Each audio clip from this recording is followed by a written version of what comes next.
How safe are digital assets if quantum computers kick in? How safe are they now with AI? With me to discuss this is Robert Rogenmoser, CEO and co-founder of Securosys, a Swiss-based provider of cloud crypto services. He joins me, James DiBiasio, on the JDB Report.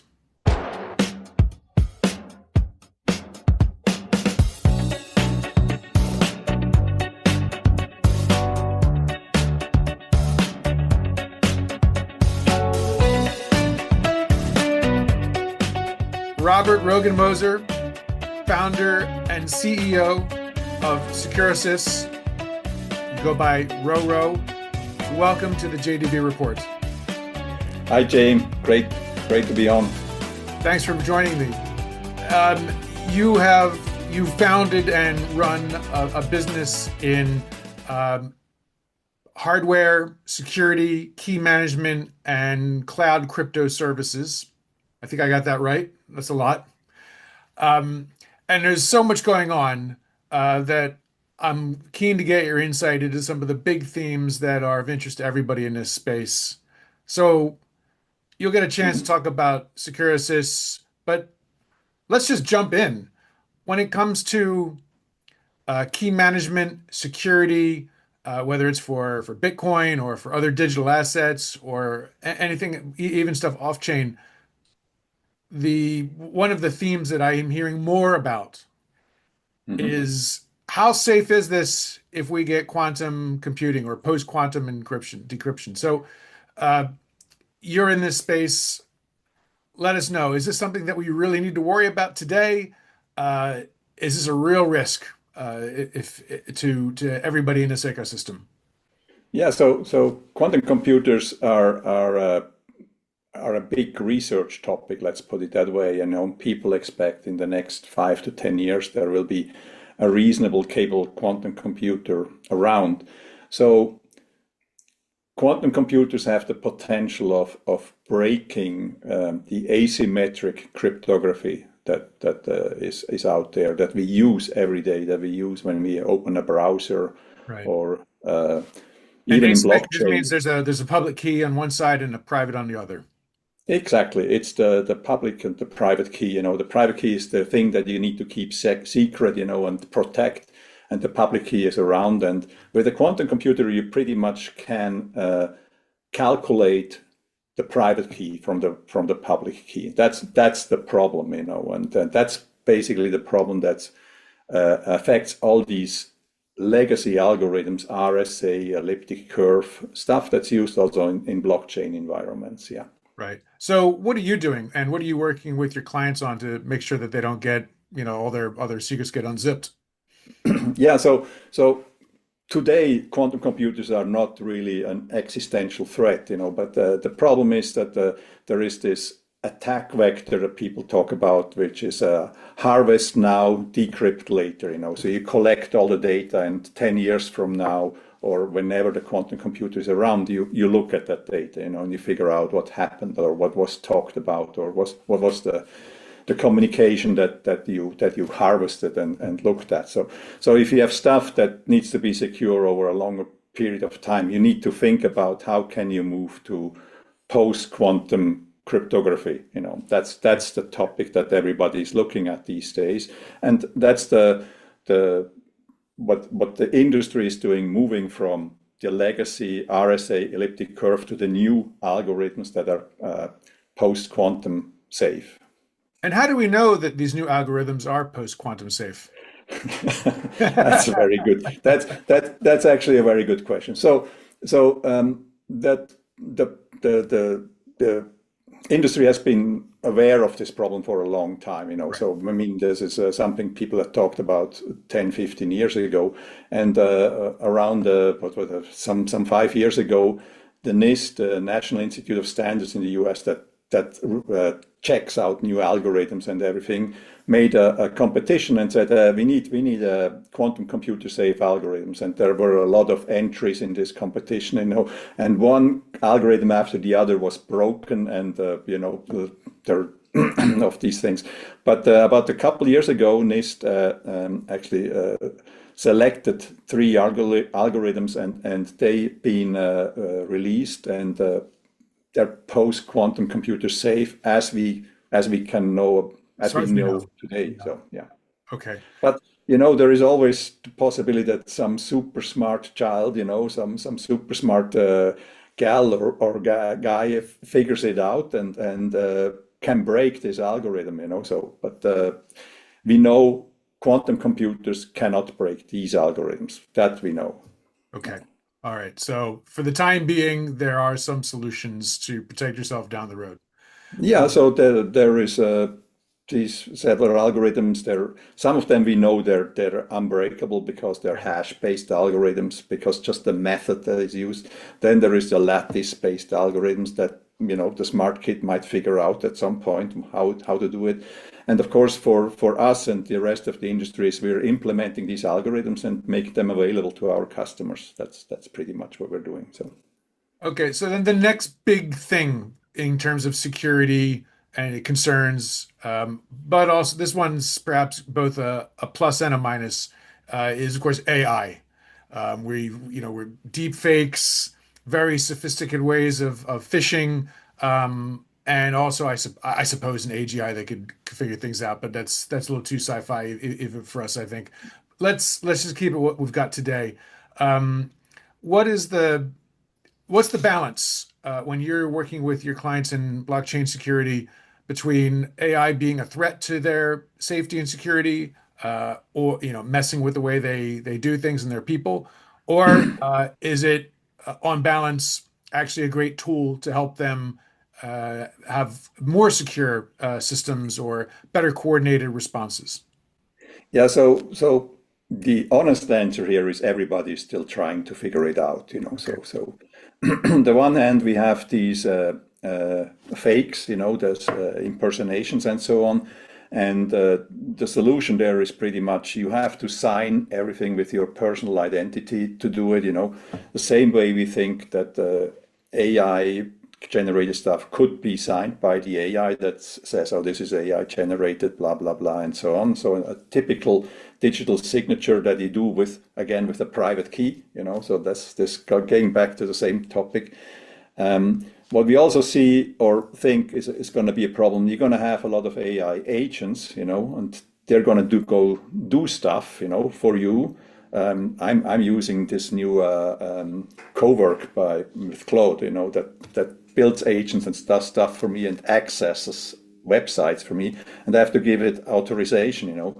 And if you build that further, then you have these agents that start doing transactions for you or things for you. So you need to give them identities because you need to have a trail, an audit trail to kind of figure out who did what to what thing. As long as everything works fine, nobody cares. But when something breaks, we want to know what happened and who did what. And so that you need identities for these agents that do things. And so that's another thing where this identity is usually a private key needs to come in because they need to sign in, they need to sign the documents, they need to sign the transactions and so on. This is the thing that comes together with AI. But we're everywhere trying to see what's going on and figuring it out, so Yeah. like everybody else. So Yes. And where do you see, RoRo, the role of security software companies such as Securosys in this nexus of digital assets and digital identity?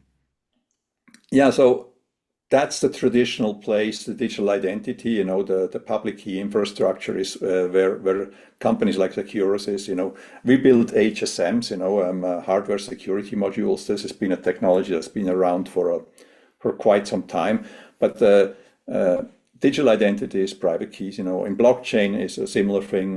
You need private keys. We're going to talk about that later, I guess.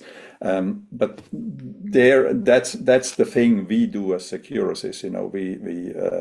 We build devices, HSMs, hardware security modules. And the trick here is you need to make these private keys. So you make secure private keys. You need to secure them, store them securely, and you need to control the access who can use these private keys, and that's the thing that an HSM does, and that's one of our products Yeah. at Securosys. So let's talk a little bit about that. HSM, hardware security module, it's something that predates blockchain. Very large vendors have been selling this kind of thing to large financial institutions or enterprises for decades, I guess. But blockchain kind of changed what that means. Is it really blockchain or was it cloud that kind of made the difference in terms of the way you organize your business and kind of the way things are going? Is it really yeah, is it the software or the hardware that is changing? The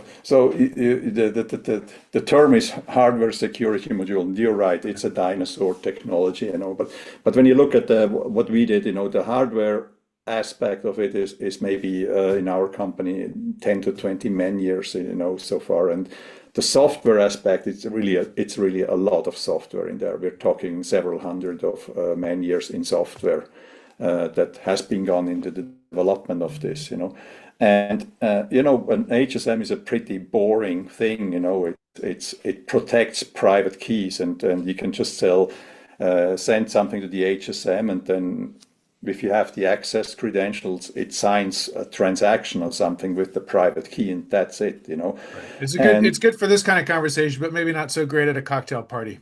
yeah, yeah. Well, let's not get in the cocktail party. So maybe we see each other at the consensus party somewhere, So, but if you think about it, or if you look at this dinosaur technology, and we're a pretty new player there, pretty much the latest entrant there, and even though we're 12 years old, at this point, it's they're very established, You have these systems and nobody really changes anything. If you have a PKI system and you have an HSMs from one of our competitors, you pretty much never change unless the device is really, really bad, and then you're just have enough and switch over. That happens actually. So, but the main cause for us was like, oh, what other problems can we solve than just the legacy stuff? And when we started out, blockchain pretty much started out as well, and private keys were an issue. And you know how blockchain works. You have an address where you get your money on the Bitcoin blockchain, for example. The address is pretty much the public key. Right. And when you want to do a transaction, you need the private key. And now we're getting into this problem of whoever has your private key can access your money and do a transaction. And as we know, if you have a private key, you never see your money again because it's off. You see it on the blockchain where it is, but you have no way to access it anymore. So protecting this private key is very important. And that's when we started out building new technology for it. And talk to me a little bit about the cloud aspect to it, because cloud was not something that would have existed for the first generation of HSM. So how has that sort of changed the way that you think about building security? Yeah, so the cloud aspect comes into, in the end, an HSM is a box this size, so it's you probably can put in a picture from our website or so, and a typical, let's put it that way, a blockchain company or a blockchain startup that started out the last few years is not really, it's pretty much an IT organization and don't want to run their own data centers. They want to rent the space out, and so for us it was also pretty clear we need to offer it our HSM in a cloud. So that's what we actually did. We are running HSMs as a cloud service across the world. So we have data. We are in data centers in the US, in Singapore, in Germany, and of course in Switzerland. And you as a customers can rent a piece of an HSM with us, or a full box, if you want to have your own boxes. That's happened too. The blockchain community is quite interesting in that sense. We have people that actually are buying the HSMs from us because they want to own the device and what's on the device, but they have us run it in our data centers for them, so which makes the support, maintenance, and everything much easier for them because they're not trained for that. They're really good in the transactional aspects, in the management aspects, and if if you really want to name it, it's custody that we're doing for them. But the custody, because they own the device, is they own have the custody in that sense. Yeah. So two questions off the back of that, Roro. First, this is different than one person who might have, a USB style hardware drive that they put their coins on. This is a little more institutionalized, or, where's the crossover point from something that's portable in your pocket to something that is sitting on a rack in one of your locations? Yeah, so it's of course we're talking enterprise security, in that sense. It's enterprise security means it's the keys are not just in one place; they're in two places. In our cloud HSM offering, for example, we have typically three locations, so geo redundancy. Two locations where you as a customer access the keys, and the third one which is just a backup, and it's actually in a former military bunker in the Swiss Alps, so quite secure. And the other thing is where the enterprise level comes in, so is that the key has attributes so that not a single person can use the key by himself, So if you can add a rule to a key or rules to the key which says, oh, this key can only be used if 2 out of 5 people plus 1 out of 3 people approve the transaction. And once they get the transaction, for example, on their phone or so on, and approve the transaction, then it gets collected, sent to the HSM, and the HSM then verifies, oh, do we have a quorum? Did everybody sign the same transaction? Did we hit some other exceptions or so on? And then it approves the transaction if the quorum is met, and then it goes on the blockchain. So this makes it very, very secure, so that you don't have a single bad actor that, if you're a bank and holding funds for your customers, the worst thing is that you lose these assets, these Right. bitcoins or whatever Yeah. blockchain currency you're main holding. That leads to my second question from your remarks, Roro, which is about custody or custody-like services. So financial institutions, which are, whether they're dabbling in digital assets or not, of course, they have custodians. They have banks that provide this service. And investors, asset managers or asset owners will have a custodian that's appointed to safeguard their assets. I guess the banks are often themselves serving as custodians. Um, and then in a blockchain where you've got the likes of, I guess, custody service providers like a Fireblocks or something, as well as bespoke third party pure digital asset custodians. So where do you fit in with that? I mean, you're not a financial institution yourself. You're not, I don't think you have a fiduciary responsibility in terms of guarding the assets, but you do have some kind of responsibilities in terms of your services. Walk me through this. Like, where do you sit in that chain of custody and responsibility? Yeah, so we're as you kind of figured out or see that we're not building custody solutions, So it's really a Fireblocks or other customers like we work with Ripple, in Hong Kong we work with OLC, Hextrust, and some other companies that they build the custody solution, but we're just the vault, if you want to think about it. We actually call our HSMs the cyber vault, So, and that's the storage place for the private keys, and we have the technology to hold them securely with these smart key attributes to the keys, So that's our role, and of course we support all these different customers, and there is in Switzerland there is the Swiss Digital Exchange is built on our HSM. You probably know Crypto Finance that also acquired from Deutsche Börse. We have the Signum Bank that's in Switzerland and in Singapore, and quite a few customers in the US also that use our HSM technology. What does it mean to be kind of, I believe the term you use is a root trust.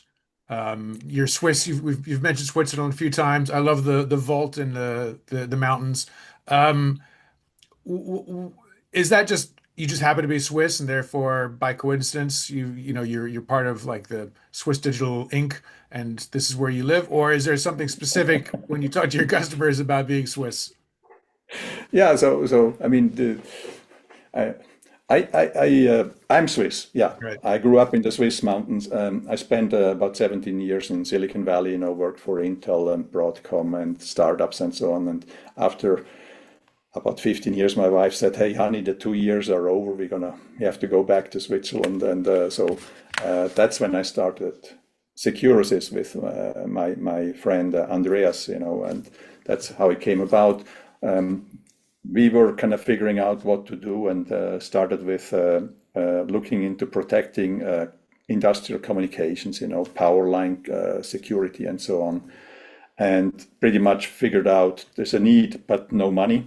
Mhm. And at some point, then we got a call from the Swiss National Bank, the Swiss Fed, so, and they asked us, "Can you build an HSM?" Because they wanted to have something that's they can look into it, which with a Swiss company it's much easier than if you look at if you want to try with a foreign company to look into the details.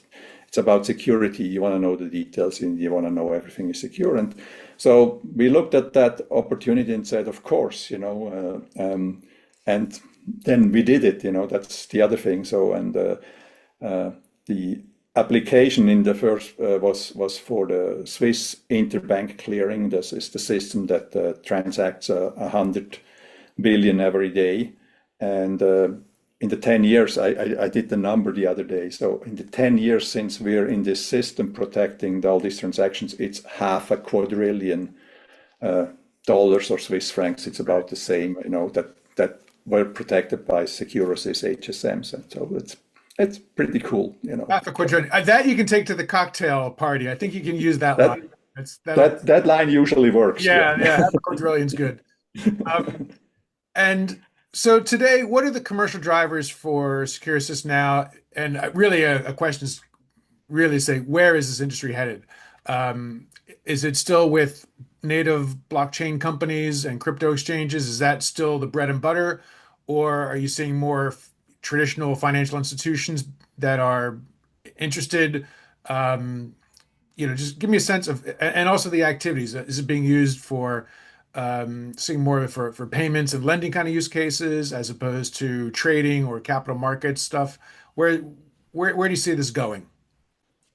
So actually, we actually see it quite growing everywhere, in pretty much every application because security becomes more and more paramount. And if we talk about communication security, you can actually add your HSM now to firewalls. We're working with Fortinet on that, so and other companies that protect against man-in-the-middle attacks.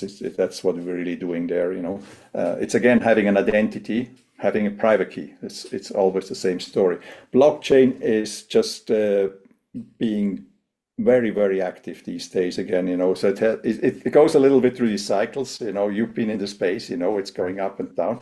I think it's growing a lot again, and a lot of more legacy financial institutions are getting into it. I think it helped that in the US they clarified the legislation a bit quite well. In Hong Kong, it's also a clear regulation how to do it, and and so we have to follow these rules there and help our customers getting the required certifications for this. So this is a big growth for us. In AI, I think it's just starting, as we figure it out, as we're trying to figure it out, but it's not getting less, So Right. it's you need something, and having a hardware store for your private keys is really the thing to have, having this cyber vault. Yeah. And so you're seeing, just to pick up on your comment there, RoRo, you're seeing that use cases or client demand is expanding beyond just financial services. Is that, are you going into enterprise level, or are you seeing enterprises adopting blockchain technology or techniques or security techniques to add on to what they would have already had?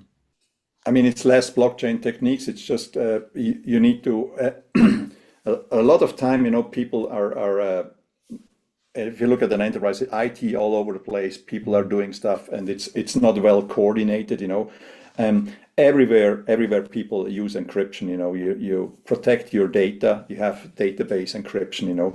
You have in the cloud, you have these systems where you bring your own key, or you even use cloud systems that have external key storage. And these are all things that we are building systems for it. So we are now about to release a key management system, where you can manage all your keys across your organization for database encryptions, for cloud, there is a thing called KMIP, for appliances and net for actually NetApp appliances, containers and stuff to manage this. And you need to manage this, you need to know what's going on. And you have more and more a regulatory duty, and in Europe, there's this DORA thing, we have the Cloud Resilience Act, where you need to know what's going on and how you protect your systems and be able to report it, and that's where you have a KMS, a key management systems. In our case, every key is secured by our HSM, so you're even more secure than just having a management systems with keys that are lying around somewhere in software. Yeah. And I know that you build all your software in Switzerland. Is that right? Yes. And the software side to it too, is that also hubbed in Zurich or elsewhere in Switzerland, or can that be more distributed? So the core IP is done in Switzerland. We have the team here in Zurich. We have a small team in Poland that helps us with external software. On top of that, we have sales organizations and technical support teams, in the US, in Hong Kong, and in Germany. So that's how we are organized with subsidiaries. Yeah.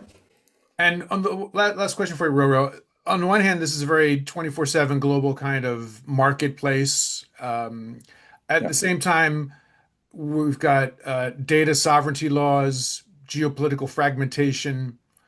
What's the on balance for Securosys? Where are the opportunities opening, and what is difficult for someone in your business? Because it's not an even playing field.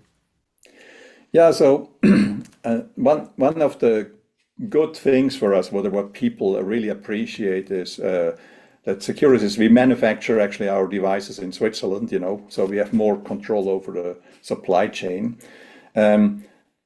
Sovereignty has been talked a lot about this, and this is kind of where we're kind of dependent on the US hyperscalers, and we need to use them. But on the other hand, there is opportunities actually to, as I said earlier, external key storage, where you use it for the workload, but you store the key externally in a system like our cloud HSM or on your system with our HSMs. And so you have a better control, so your keys are with you or with another organization separate. And that way you can take care more of the kind of sovereignty aspect or own your data or control your data and control who has access to your data. That's I think it's a more and more critical thing, because as we see, the US is not behaving as rationally as it used to, and this affects a lot of people and gets more people into thinking how to protect their data, how to protect their infrastructure, and so on. Yeah. Okay. Well, a little bit of a sober note there to end on, but I think important one, and certainly a conversation that's happening around the world. So just want to say, RoRo, thanks so much for joining me on the JDB Report. Where can people find you? Thank you, James. I'm Securosys, www.securosys.com, and you reach me at RoRo@securosys.com. So, and of course, LinkedIn always works too. So. Okay, fantastic. Thank you so much for joining me today. Thank you, James. Great having you.